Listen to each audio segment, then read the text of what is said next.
It came from above. I could feel my stomach twist as the aircraft began its long ascent into the sky. My grip on the seat tightened involuntarily. How long had it been since I'd last flown? 15, maybe 20 years. Reflecting on that distracted me from the fact that I was now soaring above the clouds, a reality I could definitely live without. "John, honey, are you feeling all right? You look so pale." My wife, Anne, leaned over, snapping me out of my thoughts. "No, I just haven't eaten much today, that's all," I replied, knowing full well that wasn't the real issue. Why had I taken the window seat? I had tried to offer it to Anne before boarding, making it seem like a generous sacrifice. "Say, Anne, I'm willing to offer you my seat by the window, so just tell me if you want it." "My wife deserves the best," I smiled, but she declined, saying she didn't find the window seat special and might get nauseous from the view. I had never told her about my fear of flying, rooted deep in my childhood. It wasn't the heights, no, it was something far more sinister. I shuddered at the thought of recalling the incident that scarred me for life. The seatbelt icon switched off. A flight attendant with a basket of hard candies was distributing them. When she reached us and was already sucking on one, but I hesitated. "It's on the house, sir, offered by us, to you, completely free of charge," she said politely, and scolded me for not responding. "John Calver, for God's sake, she's talking to you." The flight attendant moved on, puzzled by my reluctance. "What was that all about?" Anne asked angrily. "Great. All I needed now was a fight with her. Sorry, I'm just not feeling well. I'd better get some sleep," and backed off, looking worried. "Are you sure that's all there is to it?" "Yes, just leave me alone, will you?" My reply was harsher than intended and picked up on the vibe. "Ooh, fine. I never should have bothered to check on you in the first place." Awesome. Now she wouldn't talk to me for the rest of the flight. But that was the least of my worries. Why couldn't I tell her how I felt? About my absurd fear of airplanes, how I was nervous but couldn't pinpoint why.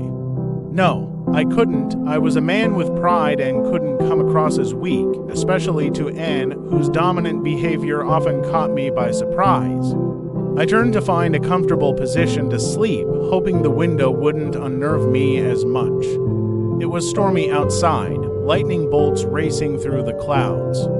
Trying not to think about my circumstances, I soon dozed off. I woke up in an older, less roomy airplane.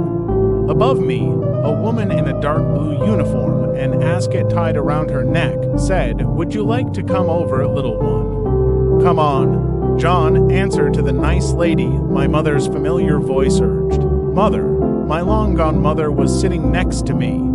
What was going on? I tried to speak, but no sound came out.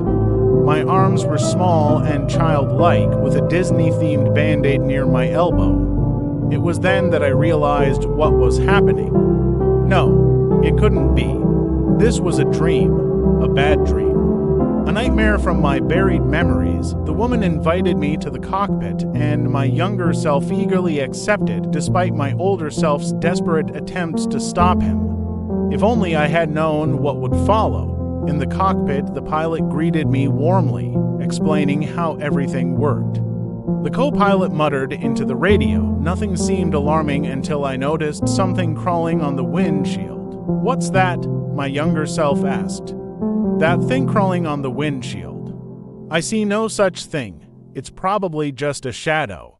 Nothing to worry about," the pilot said, continuing his explanations, but I saw it. A hairy creature climbing up the aircraft, its claws creating a screeching sound. How could they not see or hear this thing? Another flash of lightning revealed two long, pointy horns. Its dark brown fur and identical limbs with sharp claws were terrifying. The creature was gone with the next lightning flash, but the pilots were now in a trance, oblivious to everything except flying. The boy opened his eyes as another lightning bolt struck. The creature reappeared, grinning at me with rows of sharp teeth and bloodthirsty red eyes. I woke up, surprised I didn't scream. Covered in sweat, I looked at Anne, who was peacefully asleep. I felt terrible for how I had treated her earlier and resolved to make it up to her once we landed. A sudden jolt made me feel like I was falling, and woke up briefly but decided to ignore it. I tried to peek out the window, but the storm made it impossible to see much. We were flying below the clouds, not at cruising altitude. The plane was falling, but no one seemed to notice. Ladies and gentlemen, please make sure that your seat belts are fastened. We may experience some turbulence. The announcement was repeated, distorted, and cut off, but nobody else seemed to notice. A bright flash revealed the creature on the wing. It looked at me and mine slitting its throat. Then the plane was plunged into darkness. I reached for Anne, but her seat was empty. All the passengers had vanished. A loud bang startled me. The cockpit door had flown open. The plane was falling, spinning out of control. I called for help, but no one answered. Terrain, pull up. Terrain, pull up. The aircraft's navigation system was alerting me of impending doom. I rushed to the cockpit. The pilots were gone, and I had to take control. I hoped Anne was just asleep in the pilot's seat.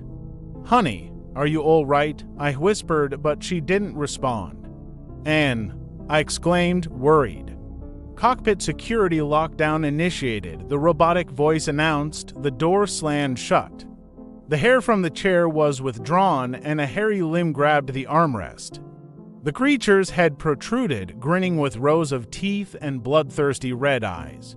The last thing I saw was its terrifying face, and I knew I couldn't escape the fear that had haunted me for so long.